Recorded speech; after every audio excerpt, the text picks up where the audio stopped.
Hi everyone. Today we're going to be looking over 5.3 notes, which are on special segments and triangles.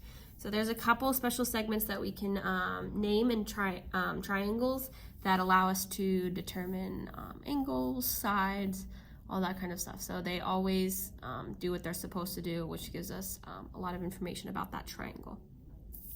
So our first key idea is the perpendicular bisector. So it's a segment that passes through the midpoint of a side and is perpendicular to that side.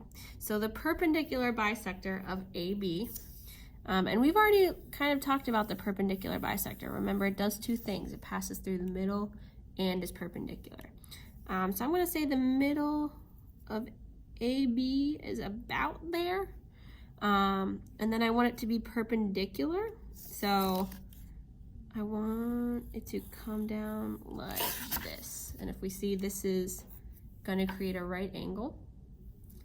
And it's going to split our segment into two sides. So we're not actually using the compass for this for this first piece of information, but we are going to use the compass later on. But make sure you can draw in the right angle and say that each side is equal.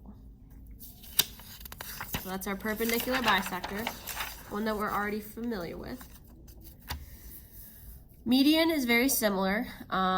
It cuts through the midpoint of the opposite side, but it comes from an angle. So it might not always be a 90-degree angle. So construct the median from angle A. So from angle A would mean that our opposite side is BC. So we're gonna look at BC, we're gonna draw a little dot right there. That's about the midway point, and we're going to draw a line from A,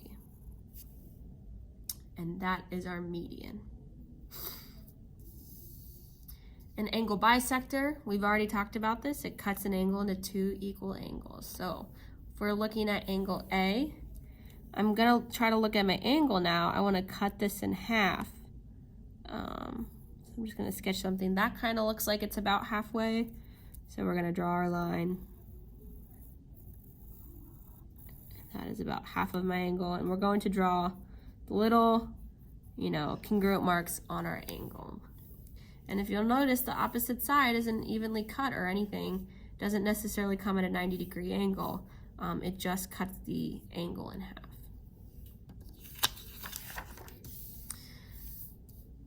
Now our altitude, it comes from the vertex to the opposite side, and it makes a 90-degree angle. It's perpendicular. So if we look at this first triangle, I always kind of like to turn them like this so I can draw straight down from my angle. So if we're drawing straight down from our angle to make a 90-degree angle, that is your altitude. If you'll notice for this first triangle, this side already comes straight down, so this side is actually an altitude. And then our altitude can also be on the outside of our triangle. So there's no way for me to really draw a 90-degree angle that touches this side right here inside the triangle. So we're actually going to draw it on the outside of the triangle. And this is how we draw the altitude. And so you can either use the dotted line, you can use a whole line, but it's on the outside of our triangle. So those were our main points. Now we have the points of concurrency. So these are vocab words that you will have to memorize. So where all the medians come together, that is what we call our centroid. So if we have a triangle, we draw, this is a very rough sketch, very, very, very rough sketch. We draw our three medians. Our centroid is right where they all meet. Where your altitudes all meet inside your triangle, that's called your orthocenter. Where your perpendicular bisectors all meet, that's called your circumcenter. And where your angle bisectors all meet, that's called your in-center. And so these, again, we're gonna have to memorize them. You have to know these vocab words. And these are just things that you gotta know. And so if you look on the back, you can kind of see they did a much better job of drawing than I did. So this is where all of our altitudes meet. So this would be called our orthocenter. These are all angle bisectors. So this would be called our incenter.